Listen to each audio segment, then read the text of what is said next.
الحمد للہ رب العالمین والصلاة والسلام علی سید الانبیاء والمرسلین وعلی آلہ وصحبہ اجمعین، اما بعد۔ اعوذ باللہ السمیع العلیم من الشیطان الرجیم، بسم اللہ الرحمن الرحیم۔ لقد کان لکم فی رسول اللہ اسوۃ حسنہ لمن کان یرجو اللہ والیوم الآخر وذکر اللہ کثیرا۔ پیارے نبی حضرت محمد مصطفیٰ صلی اللہ علیہ وسلم کی سیرت پاک اور آپ کی حیات طیبہ کے حوالے سے کل کے درس میں ہم نے فتح مکہ کا پس منظر بیان کیا تھا کہ مکہ والوں نے کس طریقے سے معاہدہ توڑا اور پھر رسول اللہ صلی اللہ علیہ وسلم کے پاس حضرت ابو سفیان کو بھیجا معذرت کے لیے اور معاہدہ تجدید کروانے کے لیے، لیکن رسول اللہ صلی اللہ علیہ وسلم نے کیا موقف اختیار کیا، اور پھر اس کے بعد آپ صلی اللہ علیہ وسلم نے صحابہ کرام کو حکم دیا کہ تیاری کرو، مکہ فتح کرنا ہے، انہوں نے جو ظلم کیا ہے اس کا بدلہ لینا ہے، لیکن اس معاملے کو خفیہ رکھنا، کنفیڈینشل رکھنا۔ اس موقع پر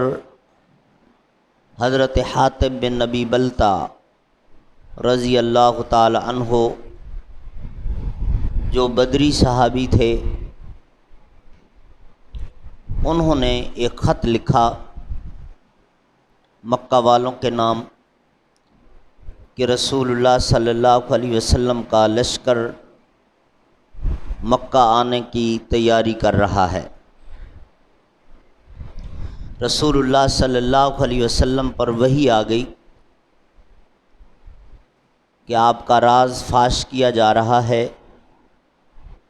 ایک عورت یہ خط لے کر جا رہی ہے، وہ خط آپ برآمد کروائیے۔ رسول اللہ صلی اللہ علیہ وسلم نے حضرت علی رضی اللہ تعالی عنہ کی قیادت میں 4 صحابہ کرام کو روانہ کیا اور نشاندہی بھی فرما دی تھی کہ وادی خاخ کے علاقے کے آس پاس وہ عورت تمہیں مل جائے گی۔ چنانچہ واقعتاً اسی علاقے میں اس عورت کو پکڑ لیا گیا۔ حضرت علی رضی اللہ تعالی عنہ نے فرمایا کہ جو لیٹر تمہارے پاس ہے وہ دے دو۔ پہلے تو وہ بڑا منہ پکا کر کے کہنے لگی کہ کون سا لیٹر،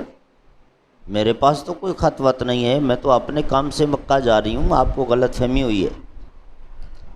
حضرت علی رضی اللہ تعالی عنہ نے فرمایا ہمیں قسم ہے اس ذات کی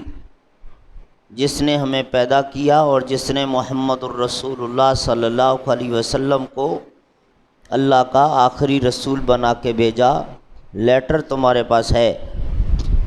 یہ بات غلط نہیں ہو سکتی، شرافت سے دے دو تو بہت اچھی بات ہے، ورنہ اگر تمہارے جسم کے ٹکڑے بھی کرنے پڑے تو وہ ہم کریں گے، کیونکہ ہمیں تو ٹاسک ملا ہے کہ وہ لیٹر برآمد کرنا ہے۔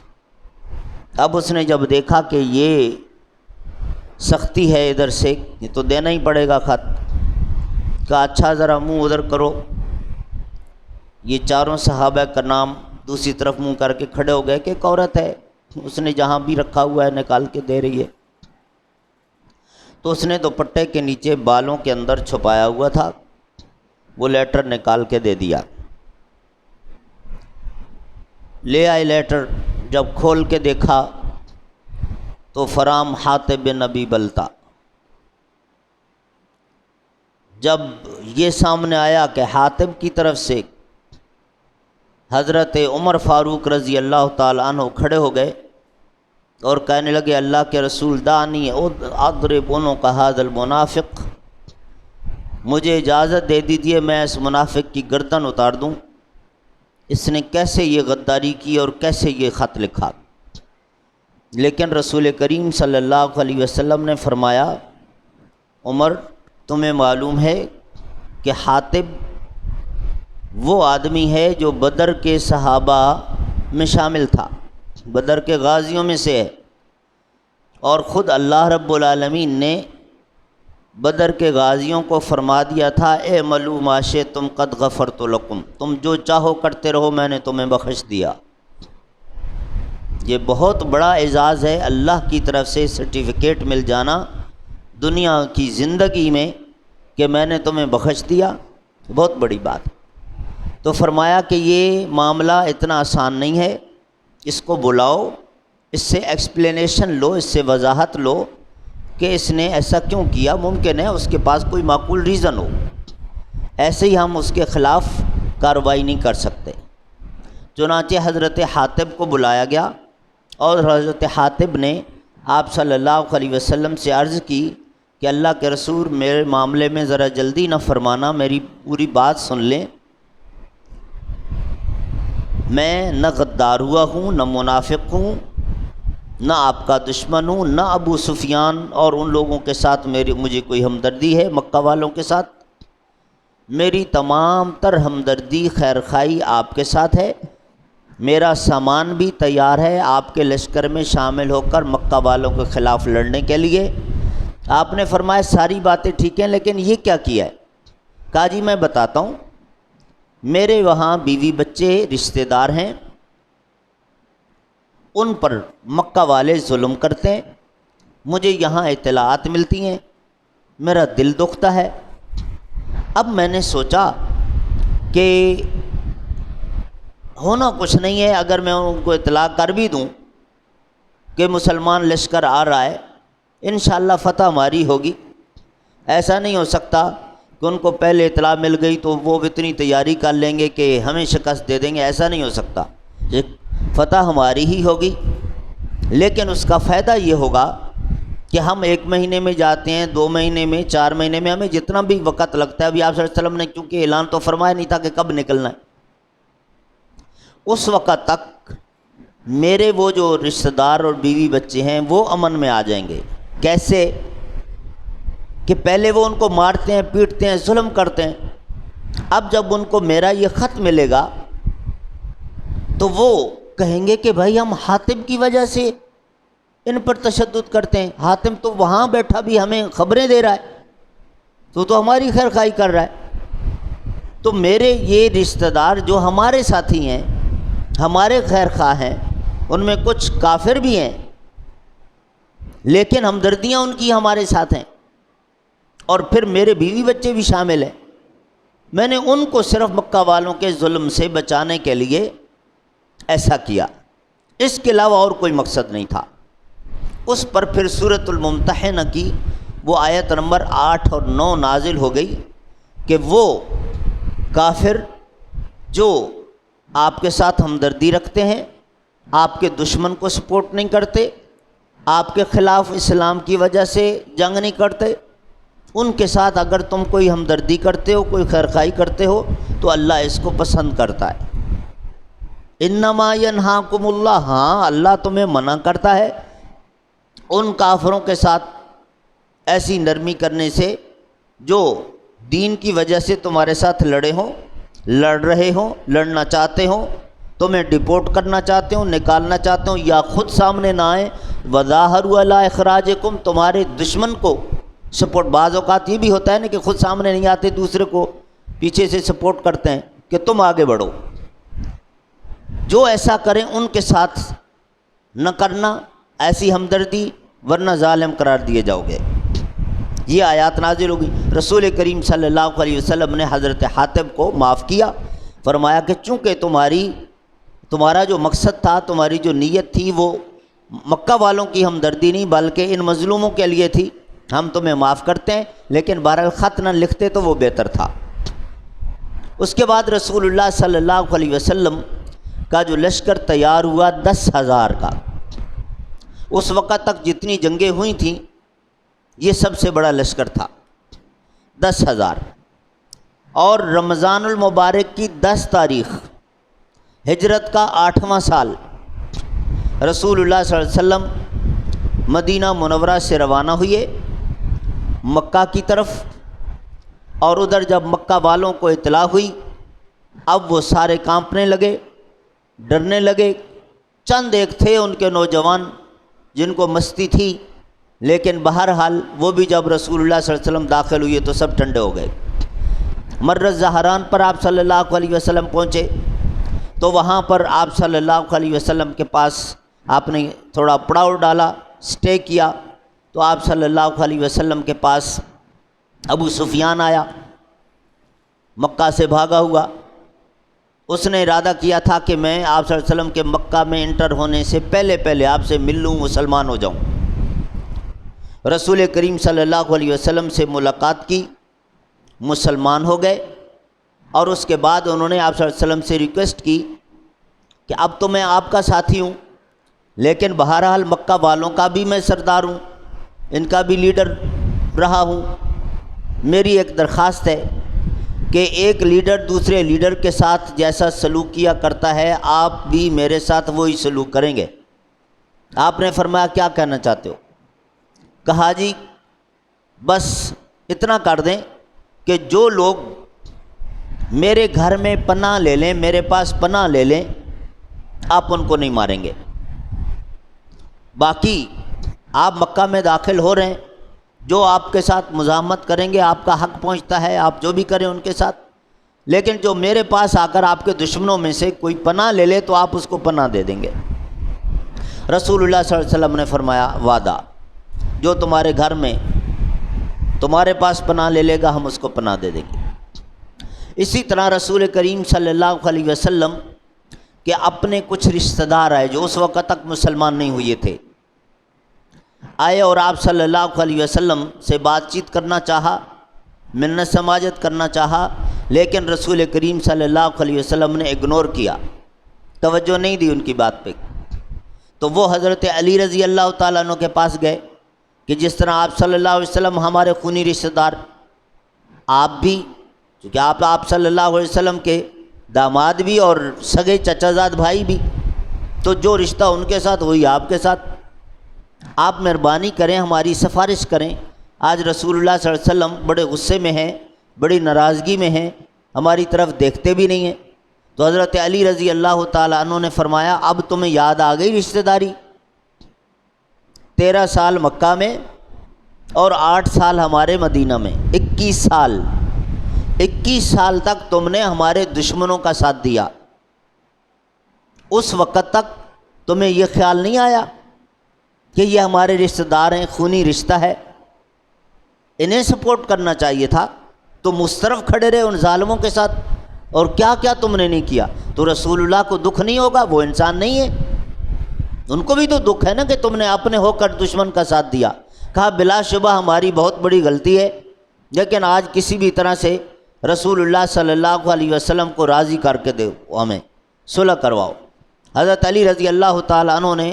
فرمایا کہ میں تمہاری سفارش تو نہیں کروں گا،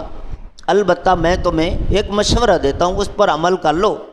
شاید تمہارا کام بن جائے۔ کیا؟ کہا کہ تم رسول اللہ صلی اللہ علیہ وسلم کے سامنے اسی طرح عاجزی سے اپنی بات کرو جس طرح برادران یوسف نے بات کی تھی، اور وہ الفاظ قرآن پاک کی وہ آیت سکھائی کہ یہ پڑھو آپ صلی اللہ علیہ وسلم کے سامنے، تاللہ لقد آثرک اللہ علینا وان کنا لخاطئین۔ اب یہ گئے اور آپ صلی اللہ علیہ وسلم سے جا کر دوبارہ بات چیت شروع کی، اور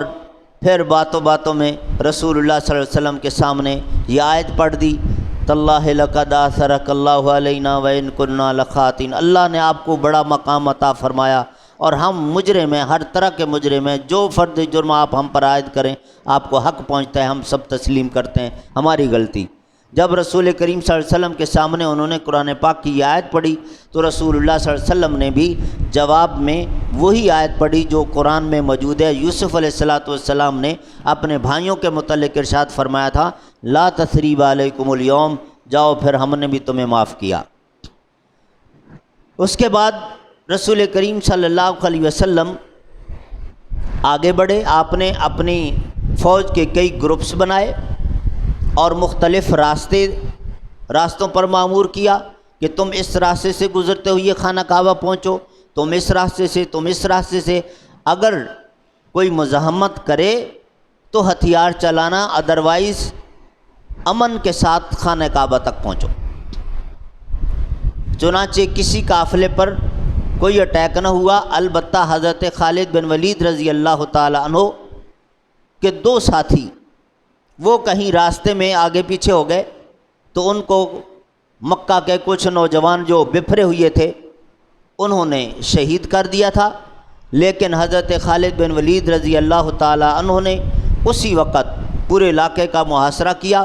اور 12 یا 16 بندے، مختلف روایت میں آتا ہے، ان دو کے سمیت جنہوں نے قتل کیا تھا ان 2 بندوں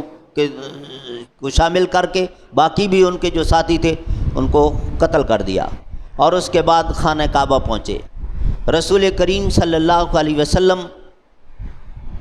نے صفا پہاڑی کے اوپر کھڑے ہو کر پھر ایک عظیم خطبہ ارشاد فرمایا، مکہ والوں کو سارا ماضی یاد کروایا، تم مجھے صادق کہتے تھے، امین کہتے تھے، مانتے تھے کس جیسا بندہ نہیں دیکھا، میں نے تمہیں اللہ کا سچا پیغام، رب کی توحید یہ پہنچانا شروع کی، تم میرے مخالف ہو گئے، پھر دشمن بن گئے، میری جان کے دشمن بن گئے، خون کے پیاسے ہو گئے، میرے ساتھ تم نے یہ ظلم کیے، میں تنگ آ کر اپنا آبائی یہ شہر چھوڑ کے یثرب چلا گیا، تم نے مجھے وہاں بھی آرام کا سانس نہیں لینے دیا، میرے اوپر جنگیں مسلط رکھیں، اور پھر میں عمرہ کرنے کے لیے آ رہا تھا، تم نے درخواست کی کہ اس مرتبہ واپس چلے جاؤ، اگلے سال کر لینا۔ میرا ایک ساتھی بھی اس پر ایگری نہیں تھا، لیکن ساری بات میں نے اپنے اوپر لیتے ہوئے فیصلہ کر لیا کہ اگر میری وجہ سے خون خرابہ رکتا ہے تو مجھے یہی پسند ہے، میں واپس چلا گیا، اور تم نے عین اس وقت جو میرے ساتھ معاہدہ کیا یعنی صلح حدیبیہ، تم نے اس کو بھی توڑا، اب بتاؤ۔ تو پھر انہوں نے سب نے وہی بات، سارے اپنے جرائم تسلیم کیے، اپنی غلطیاں تسلیم کیں، اور ایک بندے نے اٹھ کر کہا کہ بلا شبہ اس وقت جو ہمیں عتبہ نے کہا تھا کہ وہ وقت بہت جلد آنے والا ہے کہ محمد صلی اللہ علیہ وسلم اتنے طاقتور ہو جائیں گے کہ ہم سارے ان کے سامنے لائن میں کھڑے ہوں گے، وہ ایک اکیلا بھی اگر اپنی تلوار سے ہم سب کی گردنیں کاٹتا چلا جائے گا، کسی کے اندر جرت نہیں ہوگی کہ آنکھ اٹھا کے دیکھے۔ وہ دن بھی آج آ گیا، واقعتاً اللہ نے آپ کو اتنی طاقت دی ہے، آپ ہمارے ساتھ جو چاہیں کر سکتے ہیں۔ رسول کریم صلی اللہ علیہ وسلم نے فرمایا، تم میرے متعلق امید کیا رکھتے ہو، توقع کیا رکھتے ہو؟ اب یہ بات رسول کریم صلی اللہ علیہ وسلم نے ہمارے لیے ایک اسوہ چھوڑا کہ عین اس وقت بھی تمہیں کیا کرنا ہے، اس طرح کی سچویشن میں بھی کیا کرنا ہے۔ اور آپ صلی اللہ علیہ وسلم نے اپنے کریکٹر سے یہ بات ثابت کی کہ دشمن بھی مانتے تھے محمد صلی اللہ علیہ وسلم خون خرابہ والے نہیں ہیں، بدلہ لینے والے بھی نہیں ہیں، معاف کرنے والے ہیں۔ تو آپ صلی اللہ علیہ وسلم نے فرمایا، کیا توقع رکھتے ہو؟ کہنے لگے جی اگر سچی بات پوچھیں تو ہم نے تو آپ جیسا لیڈر نہیں دیکھا، لوگ طاقت کا مس یوز کرتے ہیں، آپ وہ نہیں ہیں،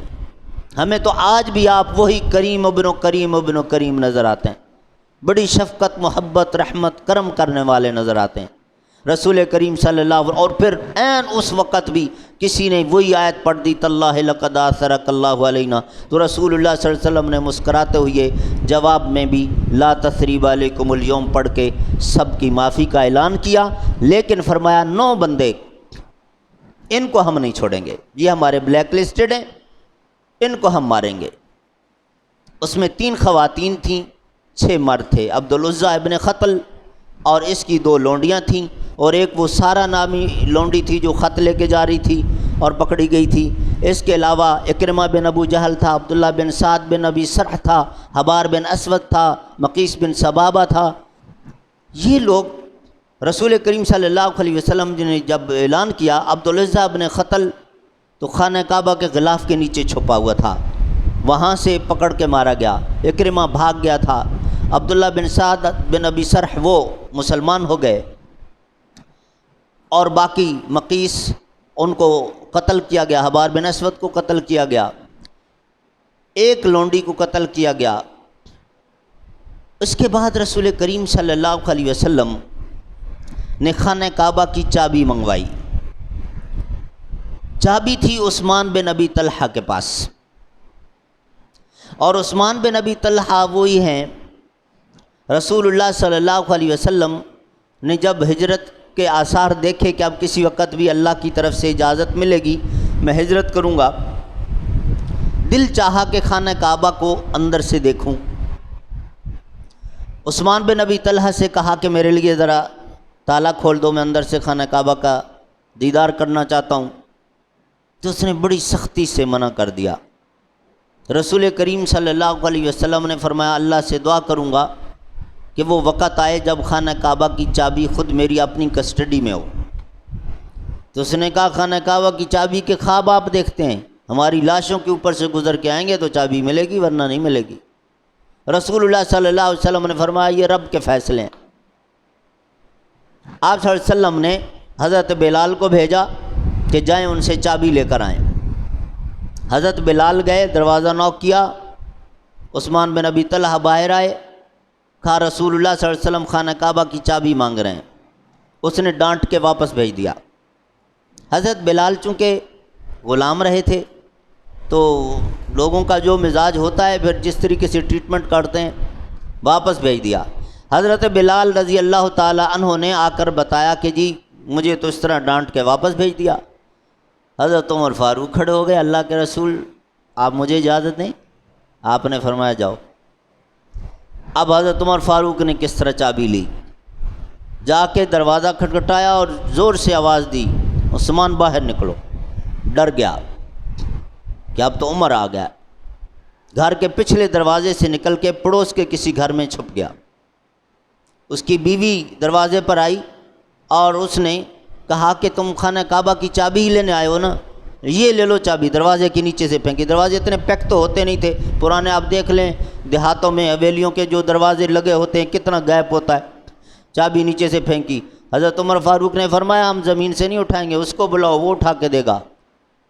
اور مجھے نہیں دے گا، رسول اللہ کو دے گا۔ کہا وہ گھر پہ نہیں ہے، کہا میں تالا توڑ کے آ جاؤں گا گھر میں، نکالو اس کو جہاں بھی ہے۔ تو وہ گئیں اور جس گھر میں وہ بیٹھے تھے کہا بھئی ادھر آؤ، اب تو مسئلہ بن گیا۔ عثمان بن ابی طلحہ آئے کانپتے ہوئے اور چابی اٹھا کے حضرت عمر فاروق کو کہا نہیں مجھے نہیں، چل رسول اللہ صلی اللہ علیہ وسلم کو دو گے تم۔ پکڑ لیا، لے گئے رسول اللہ صلی اللہ علیہ وسلم کے پاس۔ آپ صلی اللہ علیہ وسلم کو چابی دی، آپ نے تالا کھولا، اندر جو بت رکھے ہوئے تھے 360 کے لگ بھگ، اللہ کے حکم سے آپ صلی اللہ علیہ وسلم نے وَقُلْ جَاءَ الْحَقُّ وَزَهَقَ الْبَاطِلُ إِنَّ الْبَاطِلَ كَانَ زَهُوقًا، پڑھتے ہوئے وہ بت توڑے۔ صحابہ کرام کو حکم دیا کہ خانہ کعبہ صاف کر دو، باہر نکال دو، باہر پھینک دو بت۔ صفائی کر دی گئی، دوبارہ تالا لگا دیا، اور اس کے بعد حضرت بلال کو حکم دیا کہ خانہ کعبہ کی چھت کے اوپر کھڑے ہو کر اذان دو۔ اب یہ پہلی اذان تھی جو خانہ کعبہ کی چھت کے اوپر، کیا منظر ہوگا وہ۔ اس کے بعد رسول اللہ صلی اللہ علیہ وسلم نے با جماعت نماز ادا فرمائی۔ وہیں آپ صلی اللہ علیہ وسلم تشریف فرما تھے اور بہت سارے لوگ آئے، مسلمان ہوئے۔ ان میں ہند ابو سفیان کی جو بیوی تھی وہ بھی، جس نے حضرت حمزہ کا کلیجہ چبایا تھا، وہ بھی آئی۔ اتنی ڈری ہوئی تھی کہ اس نے پہلے سے اپنا چہرہ چھپا لیا ہوا تھا کہ ایسا نہ ہو کہ دیکھتے ہی مجھے مار دیا جائے۔ باتوں باتوں میں اس نے کوئی الفاظ بولے، آواز سے رسول اللہ صلی اللہ علیہ وسلم نے پہچان لیا کہ تم ہند ہو۔ کہنے لگی جی میں ہند ہوں، لیکن اب تو میں مسلمان ہو گئی ہوں، اب تو آپ مجھے نہیں ماریں گے۔ رسول کریم صلی اللہ علیہ وسلم کو اپنے چچا کی شہادت اور ان کی لاش کے ساتھ جو ہوا تھا وہ بڑا صدمہ تھا۔ آپ صلی اللہ علیہ وسلم نے فرمایا بڑا ظلم کیا تم نے، لیکن بہرحال اب کلمہ پڑھ رہی ہو، مسلمان ہو رہی ہو، میں تمہیں اللہ کی خاطر معاف کرتا ہوں۔ وہیں آپ صلی اللہ علیہ وسلم تشریف فرما تھے کہ حضرت علی رضی اللہ تعالی عنہ کی بڑی بہن حضرت ام ہانی، جن کے ہاں آپ صلی اللہ علیہ وسلم مہمان تھے اور واقعہ معراج ہوا تھا، میں نے آپ کو سنایا تھا، وہ آئیں، کہنے لگیں کہ اللہ کے رسول، میرے وہ دو دیور جو ہے وہ بھاگ کر میرے گھر میں چھپے ہیں، میں نے ان کو پناہ دی ہے، وہ آپ کے ڈر سے وہاں چھپے ہیں، لیکن علی کہتا ہے کہ میں ان کو نہیں چھوڑوں گا، میں ماروں گا۔ رسول اللہ صلی اللہ علیہ وسلم نے فرمایا اجرنا من اجرت یا ام ہانی، جس کو تم نے پناہ دی اس کو ہم نے پناہ دی۔ پھر آپ صلی اللہ علیہ وسلم نے حضرت علی رضی اللہ تعالیٰ عنہ کو روک دیا کہ نہیں، بس میں وعدہ کر چکا ہوں، آپ نہیں ماریں گے۔ اس کے بعد رسول کریم صلی اللہ علیہ وسلم نے وہیں سٹے کیا۔ 18 رمضان کو مکہ فتح ہوا اور عید الفطر تک آپ صلی اللہ علیہ وسلم نے وہیں قیام کیا۔ عید کے بعد رسول کریم صلی اللہ علیہ وسلم حنین اور طائف کی فتح کے لیے آپ صلی اللہ علیہ وسلم تشریف لے گئے اور پھر کس طرح سے تیاری کی، لیکن جانے سے پہلے آپ صلی اللہ علیہ وسلم نے کیا تھا جو مکہ کے آس پاس مختلف بت سوا، یعوس، نصر، منات، عزا، آپ صلی اللہ علیہ وسلم نے مختلف صحابہ کرام کو حضرت خالد بن ولید وغیرہ ان کو گروپس کی صورت میں بھیج کر وہ سارے بت ڈیمالش کروائے تھے تاکہ یہ شرک کے اڈے ختم ہوں۔ اور اس کے بعد پھر آپ صلی اللہ علیہ وسلم نے حنین اور طائف کو فتح کیا۔ وہ کس طرح آپ صلی اللہ علیہ وسلم تشریف لے گئے اور فتح کیا، اس پر ہم کل بات کریں گے۔ اللہ رب العالمین ہم سب کو اپنے پیارے نبی صلی اللہ علیہ وسلم سے سچی محبت نصیب فرمائے۔ سبحان ربک رب العزت عما یصفون وسلام علی المرسلین والحمد للہ رب العالمین۔